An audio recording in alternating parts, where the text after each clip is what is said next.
ಈ ರಹಸ್ಯಗಳನ್ನು ಯಾರಿಗೂ ಹೇಳಬಾರದು. ಲಕ್ಷ್ಮಿ ಮನೆಯಿಂದ ಹೊರಟು ಹೋಗುತ್ತಾಳೆ. ಈ ರಹಸ್ಯಗಳನ್ನು ಯಾರಿಗೂ ಹೇಳಬಾರದು. ಈ ವಿಷಯ ಯಾರ ಮುಂದೆ ಹೇಳಬಾರದು. ಹೇಳಿದರೆ ಯಾವುದೇ ಕಾರಣಕ್ಕೂ ಹಣ ನಿಮ್ಮ ಕೈಯಲ್ಲಿ ನಿಲ್ಲುವುದಿಲ್ಲ. ಲಕ್ಷ್ಮಿ ಮನೆ ಬಿಟ್ಟು ಹೋಗುತ್ತಾಳೆ ಎನ್ನುವ ರಹಸ್ಯದ ಮಾಹಿತಿಯ ಬಗ್ಗೆ ಈಗ ತಿಳಿಯುತ್ತಾ ಹೋಗೋಣ. ಈಗ ನಾವು ನಿಮಗೆ ಯಾವುದೇ ರೀತಿಯಾದಂತಹ ತಂತ್ರ ಸಿದ್ಧಿಯ ಉಪಯೋಗ, ಯಾವುದೇ ಪವಾಡಮಯ ಶಕ್ತಿಯ ಮಂತ್ರದ ಬಗ್ಗೆ ಹೇಳುತ್ತಾ ಇಲ್ಲ. ಬದಲಾಗಿ ಈಗ ನಾವು ಯಾರ ಮುಂದೆಯೂ ಕೂಡ ಹೇಳಲೇಬಾರದಂತಹ ಗುಟ್ಟುಗಳ ಬಗ್ಗೆ ಹೇಳುತ್ತಾ ಇದ್ದೇವೆ.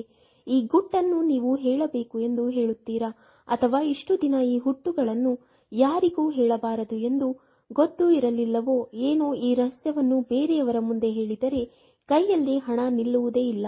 ಅದಕ್ಕೆ ಇವತ್ತು ನಾವು ನಿಮ್ಮ ದಾಂಪತ್ಯ ಜೀವನವನ್ನು ಉತ್ತಮವಾಗಿ ಇಡುವಂತಹ, ನಿಮ್ಮ ಮನೆಯ ಸುಖ ಶಾಂತಿ ಸಮೃದ್ಧಿಯನ್ನು ಕಾಪಾಡುವಂತಹ ಗುಟ್ಟನ್ನು ಹೇಳುತ್ತಿದ್ದೇವೆ. ಆ ಗುಟ್ಟುಗಳನ್ನು ಸರಿಯಾಗಿ ಕೇಳಿಸಿಕೊಂಡು ಗುಟ್ಟು ಗುಟ್ಟಾಗಿ ಇರುವಂತೆ ನೋಡಿಕೊಳ್ಳಿ. ಅದರಲ್ಲಿಯೂ 2 ಮುಖ್ಯವಾದ ಗುಟ್ಟುಗಳನ್ನು ಯಾರಿಗೂ ಅಪ್ಪಿತಪ್ಪಿಯೂ ಹೇಳಬಾರದು. ಲಕ್ಷ್ಮಿ ಮನೆಯಲ್ಲಿ ನೆಲೆಸುವುದೇ ಇಲ್ಲ. ಈ ರಹಸ್ಯವನ್ನು ಬೇರೆಯವರಿಗೆ ಹೇಳಿದ್ದೇ ಆದಲ್ಲಿ ಮನೆ ಖಾಲಿ, ಕುಟುಂಬ ನೋಡುತ್ತಾ ಇದ್ದ ಹಾಗೆ ಸರ್ವನಾಶವಾಗಿ ಹೋಗ್ಬಿಡುತ್ತೆ. ಸಂಸಾರದ ಗುಟ್ಟು ವ್ಯಾಧಿಯ ರಟ್ಟು ಎಂಬ ಮಾತನ್ನು ನಮ್ಮ ಹಿರಿಯರು ಆಗಾಗ ಹೇಳಿದ್ದೇ ಹೇಳುತ್ತಾರೆ. ಈ ಮಾತು ಅಕ್ಷರಶಃ ನಿಜ. ಆದರೆ ಇಂದಿನ ಕಾಲದಲ್ಲಿ ಗುಟ್ಟು ಗುಟ್ಟಾಗಿಯೇ ಇರುವುದಿಲ್ಲ. ಯಾರಾದರೂ ಸಿಕ್ಕರೆ ಸಾಕು, ಎಲ್ಲಾ ವಿಷಯಗಳನ್ನು ಹೇಳಿಬಿಡುತ್ತಾರೆ. ಯಾರಿಗಾದರೂ ಫೋನ್ ಮಾಡಿ ಅವತ್ತು ನಡೆದಂತಹ ಅವರ ಮನೆಯ ಎಲ್ಲಾ ವಿಷಯವನ್ನು ಇನ್ನೊಬ್ಬರಿಗೆ ತಿಳಿಸುತ್ತಾರೆ. ಅದರಿಂದಲೂ ಸಮಾಧಾನ ಸಿಕ್ಕಿಲ್ಲ ಎಂದರೆ ವಾಟ್ಸಪ್ ಸ್ಟೇಟಸ್, ಇನ್ಸ್ಟಾಗ್ರಾಮ್ ಸ್ಟೇಟಸ್ ಹಾಕಿ ಮನೆಯ ಒಳಗಿನ ವಿಷಯವನ್ನು ಹೊರಗೆ ಹಾಕುತ್ತಾರೆ. ಅದೇ ನೋಡಿ ಎಲ್ಲರೂ ಮಾಡುವ ದೊಡ್ಡ ತಪ್ಪು. ಇವತ್ತಿನ ಕಾಲದಲ್ಲಿ ಜನ ಹೆಚ್ಚು ಸೋಷಿಯಲ್ ಮೀಡಿಯಾದಲ್ಲಿ ಕಾಲವನ್ನು ಕಳೆಯುತ್ತಾರೆ. ತಾವು ಚೆನ್ನಾಗಿದ್ದೇವೆ, ತಾವು ಹೈಫೈ ಜೀವನವನ್ನು ನಡೆಸುತ್ತಾ ಇದ್ದೇವೆ ಎಂದು ತೋರಿಸಿಕೊಳ್ಳುತ್ತಾ ಇರುತ್ತಾರೆ. ಅಷ್ಟೇ ಅಲ್ಲ, ಮನೆಗೆ ಕಾರು, ಫ್ರಿಡ್ಜ್, ಟಿವಿ, ಬೈಕ್ ಹೀಗೆ ಏನಾದರೂ ತಂದರೆ ಸಾಕು, ಮೊದಲು ಸೋಷಿಯಲ್ ಮೀಡಿಯಾದಲ್ಲಿ ಅಪ್ಲೋಡ್ ಮಾಡುತ್ತಾರೆ. ಇಷ್ಟಕ್ಕೆ ಸಾಕು ಎಂದು ನಿಲ್ಲಿಸುವುದಿಲ್ಲ. ವಿಶೇಷವಾಗಿ ನೆರೆಹೊರೆಯವರಿಗೂ ತಮ್ಮ ಮನೆಯಲ್ಲಿ ಏನಾದರೂ ತಂದಿರುವುದನ್ನು ಏಳಿಗೆ ಹೇಳುತ್ತಾರೆ. ಬಟ್ಟೆ ಚಪ್ಪಲಿ ತಂದಿದ್ದರೂ ಕೂಡ ಹೇಳಿಕೊಳ್ಳುತ್ತಾರೆ. ನಿಮಗೂ ಕೂಡ ಈ ಅಭ್ಯಾಸ ಇದ್ದಲ್ಲಿ ಮೊದಲು ನಿಲ್ಲಿಸಿ.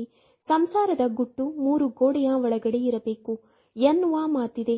ಆದರೆ ಇಂದಿನ ಕಾಲದಲ್ಲಿ ಈ ಮಾತು ಯಾರಿಗೂ ಅನ್ವಯವಾಗುವುದಿಲ್ಲ. ಯಾರ ಕೈಯಲ್ಲಿ ಮೊಬೈಲ್, ಯಾರ ಸೋಷಿಯಲ್ ಮೀಡಿಯಾದಲ್ಲಿ ಫುಲ್ ಆಕ್ಟಿವ್ ಆಗಿರುತ್ತಾರೋ ಅಲ್ಲಿಯವರೆಗೂ ಗುಟ್ಟು 3 ಗೋಡೆಯ ಒಳಗಲ್ಲೇ ಇಡೀ ಲೋಕದ ಒಳಗಡೆ ಗೊತ್ತಾಗುತ್ತೇ ಇರುತ್ತದೆ. ನಿಮ್ಮ ಮನೆಯಲ್ಲಿ ಏನೇ ವಸ್ತು ತಂದಿರಲಿ ಅದು ನಿಮ್ಮ ಸಮೃದ್ಧಿಯ ಸೂಚನೆಯಾಗಿರುತ್ತದೆ.